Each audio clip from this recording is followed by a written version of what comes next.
Today we are going to study cardiac conduction system and nerve supply.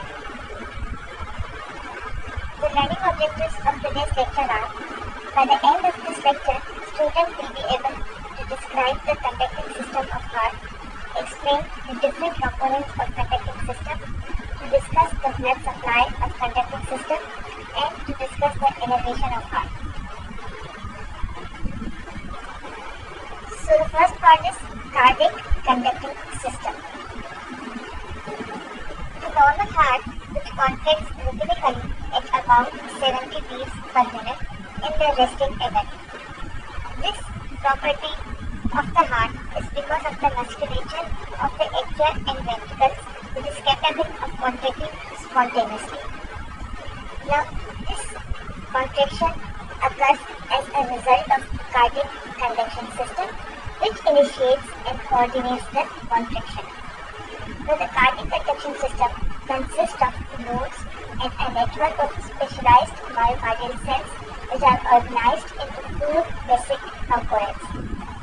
The first is SA node, the Sinoatrial Node. The second is AV node,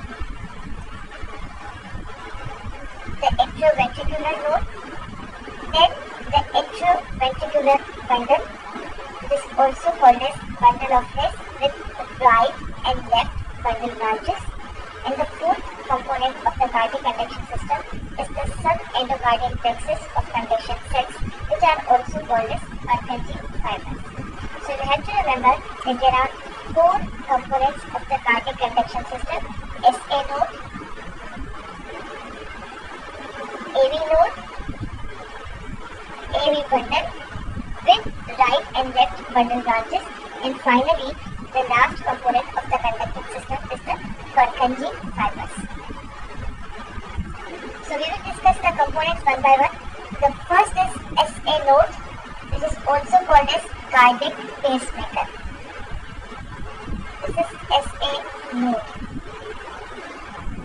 It is called as cardiac pacemaker. Now the impulses begin at the SA node. Now this is basically the collection of cells which is located deep to the epicardium. Now there are three layers of heart: epicardium, middle one is myocardium, and the inner one is endocardium. Now this SA node is located deep or beneath the epicardium at the superior end of the crista terminalis and at the junction of superior vena cava and the right atrium. So for location, you have to remember 3 points. The first is that it is located deep to the epicardium. Second point is that it is located at the superior end of the crista terminalis. And the third and the most important point is that it is located at the junction of the superior vena cava and the right atrium. Or we can say it is present at the point where the superior vena cava opens into the right atrium. So this all is about the location of the SA node. It is located deep to the epicardium at the upper end of crista terminalis, and it is located at the junction of superior vena cava and the right atrium. Now look at the first picture, which is showing the layers. The outer one is epicardium, then this is epicardium, then middle one is myocardium, and this last one is endocardium. This is the second picture, which is showing the crista terminalis. Now this is crista terminalis, and the SA node is located at this level. Above the crista terminalis, this is crista terminalis. So the SA node is located beneath the epicardium at the upper end of crista terminalis, or we can say it is located at the junction of superior vena cava and the right atrium, or we can say where the superior vena cava opens into the right atrium. As we have discussed, that the impulses begin at the SA node. Now these excitation signals, which are generated by the SA node, spread across the atria, causing the muscles to contract. Now this SA node is stimulated by sympathetic division of the autonomic nervous system, which increases the heart rate and force of contraction, and it is inhibited by parasympathetic division, which decreases heart rate. Now the second component is the Atrioventricular Node or the AV node. Now the wave of excitations in the atria now stimulates the AV node, which is located in the posterior inferior region of interatrial septum near the opening of coronary sinus, close to the attachment of septal cusp of the tricuspid valve. Now again, for location of AV node, we have to remember 3 points. The first is that it is located in the lower or the inferior part of the interatrial septum. So the first is it is located in the lower part of interatrial septum near the opening of coronary sinus and above the attachment of septal cusp of tricuspid valve. Now this is the location of the AV node. Where it is located? In the inferior or the lower part of the interatrial septum. This is coronary sinus. Near the opening of coronary sinus, above the attachment of septal cusp of tricuspid valve. Now these are the points which are commonly asked in MCQs.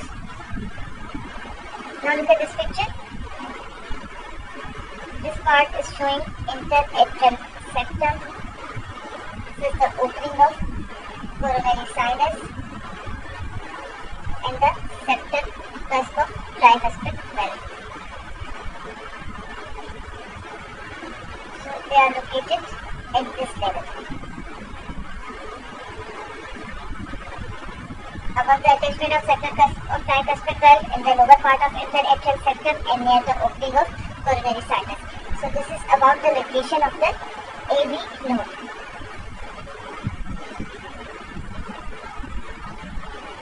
Now as we have discussed the location, it is located in the lower part of atrial septum near the opening of coronary sinus. Now the signals, the second part is that AV node distributes signal to the ventricles through AV bundle. Now the signals that are generated by the SA node passes through the wall of right atrium propagated by cardiac muscle, which transmit the signal rapidly from the SA node to AV node. Now the signals that are generated by the SA node transmit to the AV node by the wall of the muscles that are present in the wall of the right atrium. Now this AV node can distribute the signal to the ventricles through the AV bundle.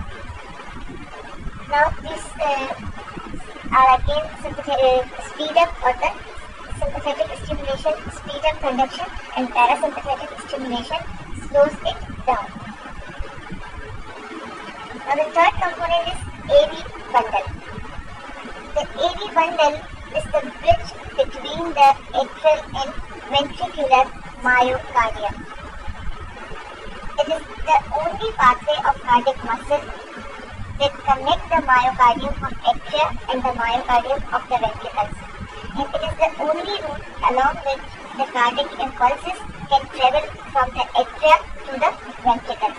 So the cardiac impulses from the atria to the ventricle passes through the atrioventricular bundle. This AV bundle passes from the AV node through the fibrous skeleton of the heart and along the membranous part of interventricular septum. Now for the location of atrioventricular bundle, you have to remember that it passes through the fibrous skeleton of heart. Now look at this picture. This is the fibrous skeleton of heart. This whole blue colored is the fibrous skeleton of the heart. And this is the location of the atrioventricular bundle, which passes, or we are saying that it passes through the fibrous skeleton of the heart. Second, we are saying that it is present in the membranous part of the interventricular septum. We have already studied that the interventricular septum has two parts. The upper part is membranous. Look at this picture. This is the interventricular septum, membranous part, and this is the muscular part. So the interventricular septum has two parts. The upper part is membranous and the lower part is muscular. Now this AV bundle is present in the membranous for the upper part of the interventricular septum. It passes through the fibrous skeleton, and we can say it runs through the membranous part of the interventricular septum. At the junction of membranous and muscular parts, it divides into right and left bundle branches. These branches proceed on each side of muscular interventricular septum and lead to the endocardium. Now the AV bundle runs along the membranous part, which is the upper part of the interventricular septum. We have discussed that at the junction of membranous and muscular part, it divides into right and left bundle branches. Now the right and left bundle branches run along which part of the interventricular septum? The lower part, the muscular part. So the AV bundle divides into right and left bundle branches. So they run on each side of the muscular part of the interventricular septum and lead to the endocardium. Now again you have to remember this point, that they are present deep to the endocardium. These branches now run on each side of the muscular interventricular septum, and then they ramify into the subendocardial plexus or the subendocardial branches, which are also called as Purkinje fibers. Now come to this picture again. It is a bridge between the atrial and ventricular myocardium, and this AV bundle is responsible to transmit impulse from the atria to the ventricle. Second is, it is direct continuation of the AV node. Look at the picture. This is AV node. This is AV bundle. This is also called as bundle of His. So this AV bundle is direct continuation of the AV node. Passes through fibrous skeleton and along membranous part of interventricular septum. This is the membranous part. At the junction of membranous and muscular part, it divides into right and left bundle branches, which run on each side of muscular part of interventricular septum. AV node runs along the membranous part of the interventricular septum. AV bundle runs along the membranous part of interventricular septum, whereas right and left bundle branches, which are the branches of AV bundle, they run on the muscular part of the interventricular septum. Now it is written, at the junction of membranous and muscular part of interventricular septum, it divides into right and left bundle branches.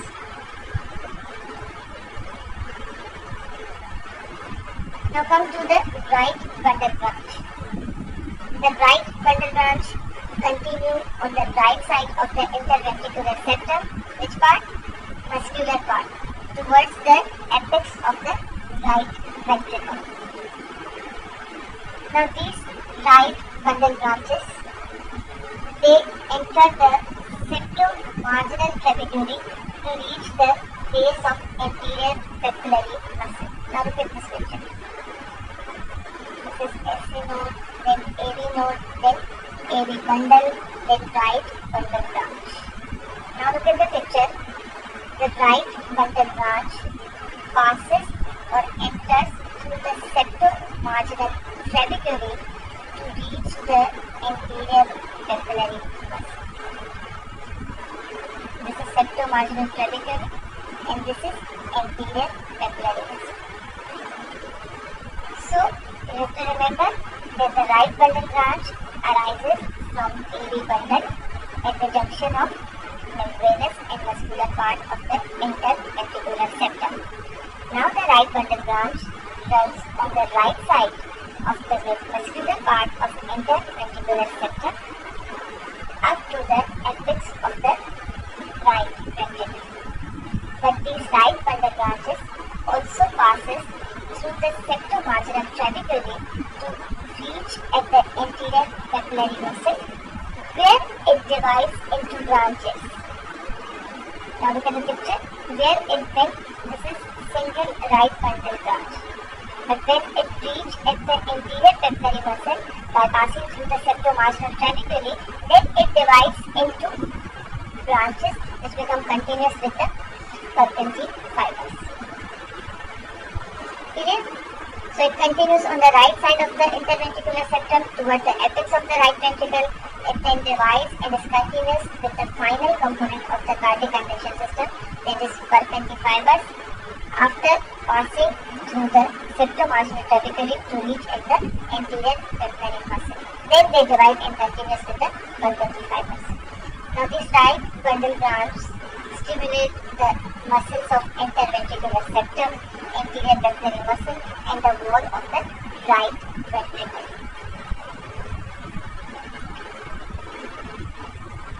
Then the left bundle branch, which passes to the left side of the muscular interventricular septum. Get the picture?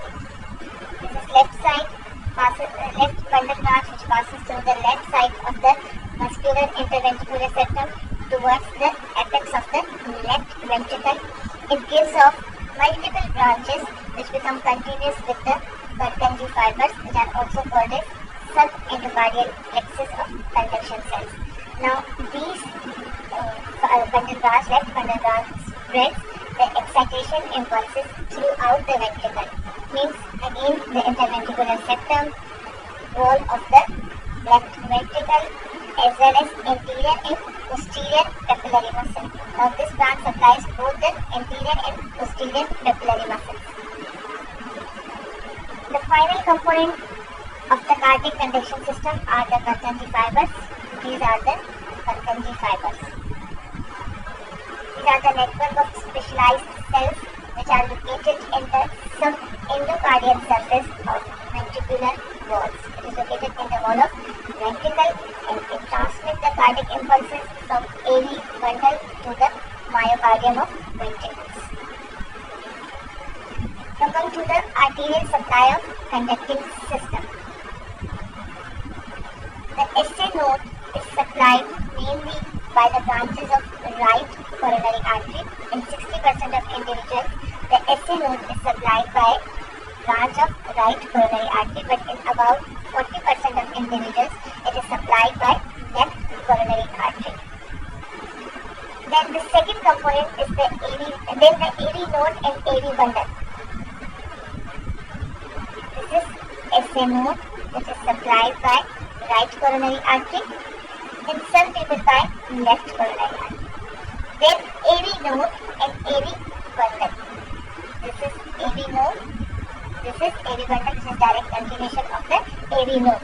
So both these two components are supplied by right coronary artery. This is right coronary artery. So this right coronary artery supplies the AV node as well as it supplies the AV bundle. Then right bundle branch is supplied by left coronary artery. Now look at this picture. This is right bundle branch, but it is supplied by left coronary artery.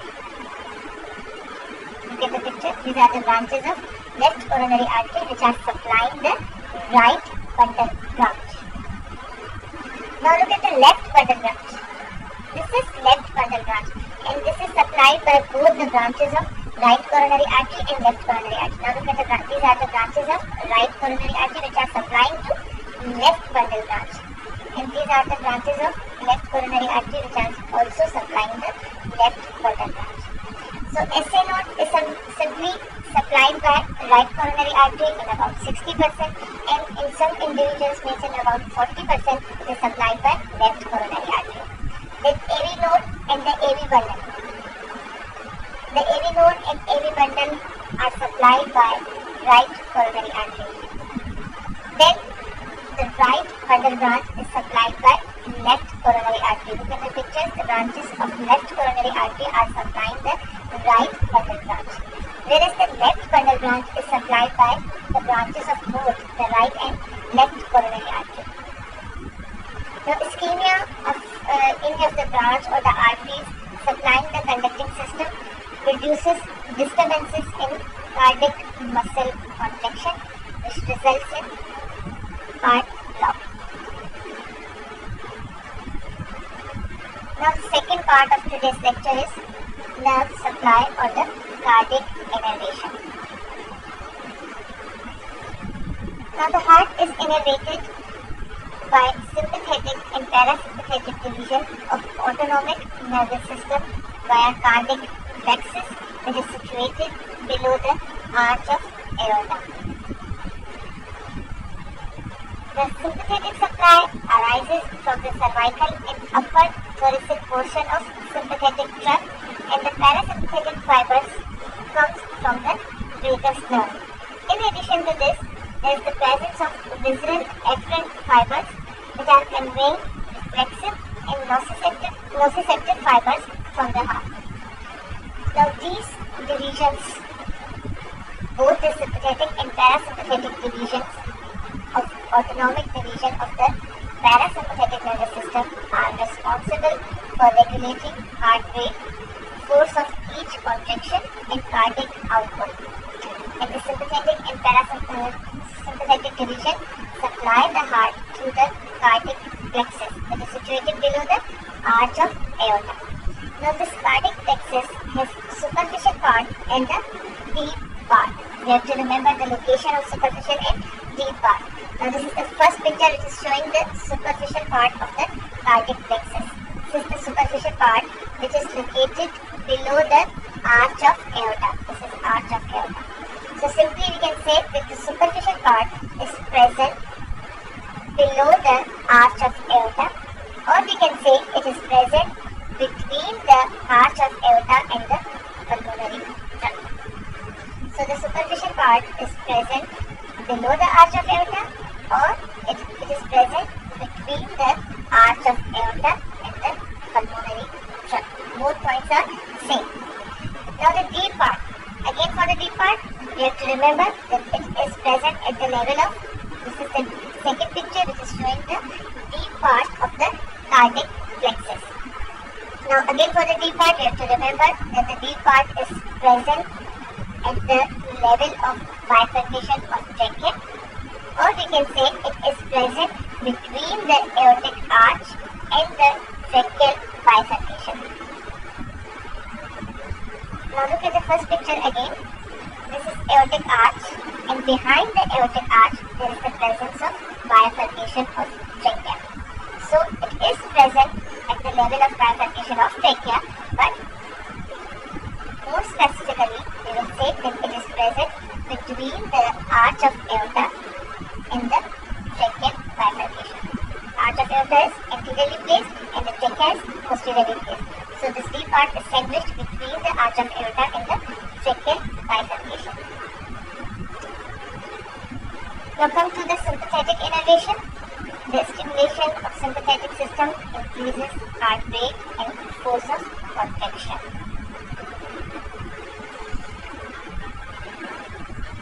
Now look at this picture. The first is about the pre-ganglionic fibers. The pre-ganglionic sympathetic fibers, look at the picture, this part. The pre-ganglionic fibers arises from upper 4 to 5 segments of thoracic spinal cord. 1, 2, 3, 4. Now the green lines which are present below these arrows are the pre-ganglionic sympathetic fibers. Look at the picture carefully. These green lines which are present below these 4 arrows are the pre-ganglionic fibers which arises from upper 4 to 5 segments of thoracic spinal cord. These pre-ganglionic fibers enter into the sympathetic trunk, which is present on the sides of the spinal cord. This is spinal cord. The pre-ganglionic fibers arises from the spinal cord. From which segment? upper 4 or 5 thoracic segments of the spinal cord. These pre-ganglionic fibers enter into the sympathetic trunk or the sympathetic chain, which is present on each side of the spinal cord. Now, when they enter into the sympathetic chain, these pre-ganglionic fibers will enter. They also move into the upward direction, means into the cervical region. This is the cervical region. Now, what you have to remember, that the pre-ganglionic fibers arises only from upper 4 to 5 segments of thoracic spinal cord. Look at the picture. No pre-ganglionic fibers arises from the cervical segment. The pre-ganglionic fibers arises only from the thoracic segment. But when these pre-ganglionic fibers enter into the sympathetic trunk, they then also move upward in the cervical region. Or we can say they synapse in both the cervical and the thoracic region of the sympathetic trunk. So after synapsing in the cervical and thoracic region of the sympathetic chain, now the post-ganglionic fibers arise. Now look at the picture. The post-ganglionic fibers arises from both the cervical and upper thoracic segment of the spinal, upper thoracic segment of the sympathetic trunk. Clear? First, the pre-ganglionic fibers. At this part, the pre-ganglionic fibers arises only from the thoracic, upper 4 or 5 thoracic segments of the spinal cord. These pre-ganglionic fibers do not arise from the cervical segment, they arise only from the thoracic segment. They enter into the sympathetic trunk and where they synapse. Now inside the sympathetic trunk, these some fibers move in the upward direction, means in the cervical region. So the synapses occur both in the cervical and thoracic region of sympathetic trunk, sympathetic chain. Now the post-ganglionic fibers arises from both the cervical segment and the thoracic segment of the sympathetic chain.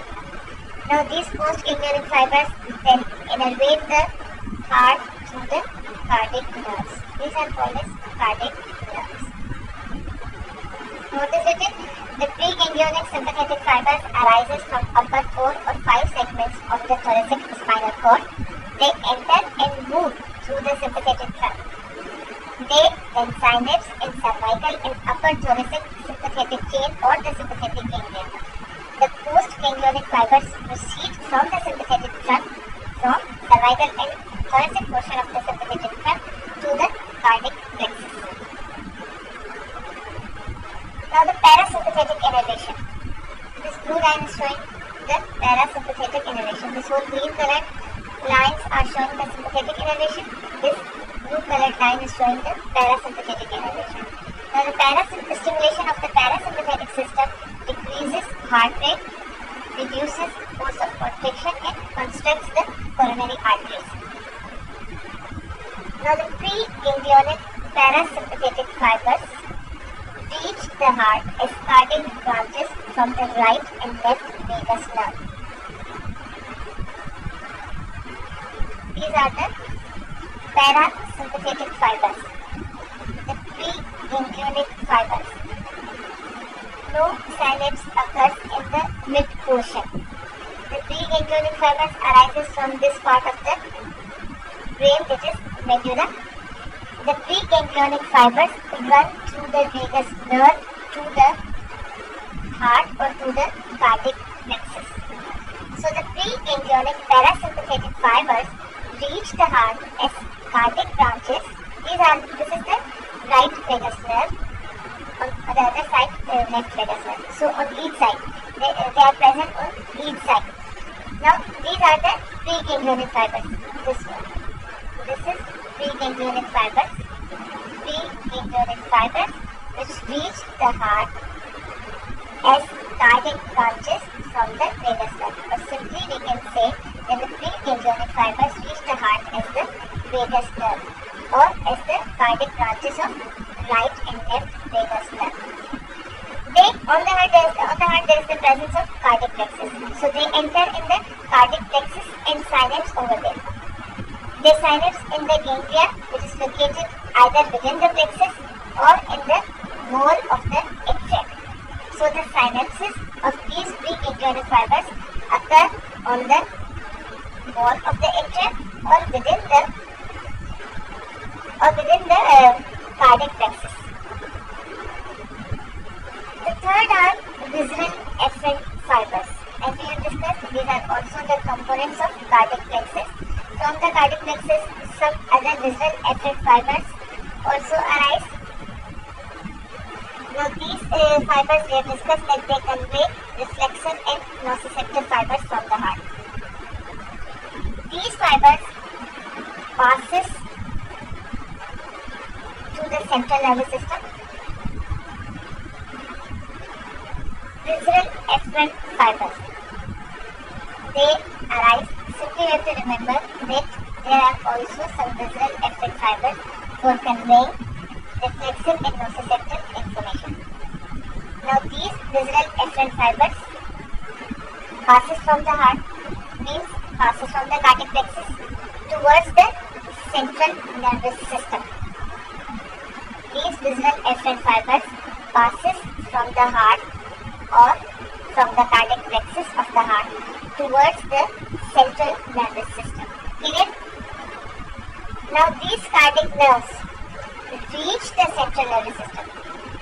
From the cardiac plexus, the fibers, the visceral efferent fibers which arises that reach to the central nervous system are named as cardiac nerves. So these cardiac nerves from the cardiac plexus towards the central nervous system follows two pathways. They either reach the central nervous system through the vagus nerve or they reach the central nervous system through the sympathetic trunk. So it is written that these fibers pass through the cardiac plexus, or we can say from the cardiac plexus to the central nervous system in the cardiac nerves. But these cardiac nerves reaches towards the central nervous system through the sympathetic trunk or through the vagal branches. Now the efferents associated with the vagal cardiac nerves return to the vagus nerve. From the cardiac plexus, the fibers which arise, these fibers, which are marked by this black circle, these fibers which emerge or which arises from the cardiac plexus are called as, simply they are called as cardiac nerves. These cardiac nerves may reach up to the vagus nerve and to the sympathetic trunk. Now the cardiac nerves which reach or which enter the vagus nerve are called as vagal cardiac nerves, and those which passes to the sympathetic trunk, they are called as cardiac nerves of the sympathetic trunk. Now the efferents associated with the vagal cardiac nerves return to the vagus nerve, and in these fibers are mainly associated with the cardiac reflexes. Now, what do you mean by cardiac reflexes?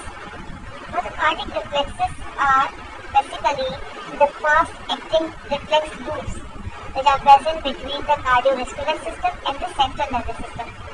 Now, these cardiac reflexes contribute to the maintenance of cardiovascular homeostasis, heart and blood vessels.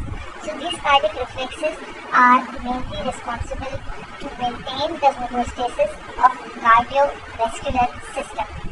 So these visceral efferent fibers which reach the CNS through the cardiac nerves, now these fibers sense fluctuation in blood pressure and blood chemistry, and so these fibers are mainly responsible for cardiac reflexes, or they are mainly concerned with the cardiac reflexes.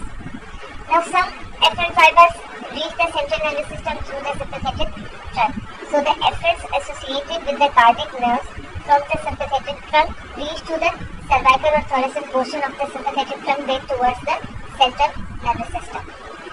Now these fibers conduct pain sensation from the heart. Now look at the picture. This is heart. On the heart, there is the presence of cardiac plexus. From the cardiac plexus, efferent fibers emerge. Some fibers enter into the vagus nerve. So these are the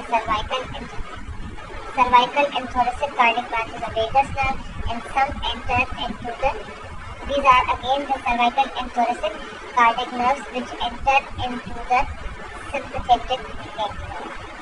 Clear? So some cardiac nerves enter into the vagus nerve and some residual efferent fibers enter into the sympathetic trunk.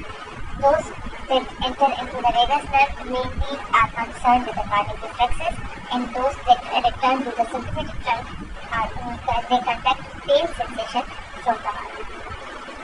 So these are the references. And thank you so much.